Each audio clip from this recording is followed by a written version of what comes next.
মাঝখান দিয়ে নর পর্বত, গণেশ পর্বতের মাঝখান দিয়ে, হ্যাঁ, এই খাইটা রয়েছে তোমার গঙ্গোত্রী ধারা, তার পাশ দিয়ে আরেকটা ধারা রয়েছে অলকানন্দার ধারা। এখানে বিশাল এই ত্রিবেণীর সঙ্গম স্থল। এখানে জল থই থই করতো। ভগবান শ্রীকৃষ্ণের প্রভাবে কলকলে ধারা বই আসতেন সেই সময়। আর এই ত্রিবেণী সঙ্গমে স্নান করিয়েছিলেন।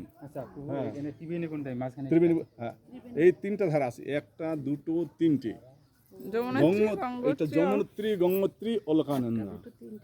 হ্যাঁ, দেখেছিলেন তো। হ্যাঁ, একটা নরনারায়ণ পর্বত, মাঝখানে গণেশ পর্বত। হ্যাঁ, গণেশের মতো একবারে ঠিক। হ্যাঁ, সেই গণেশ পর্বত। আমি ছবি তুললাম, একটা চোখ তো, হ্যাঁ, একটা চোখ দেখা যাচ্ছে।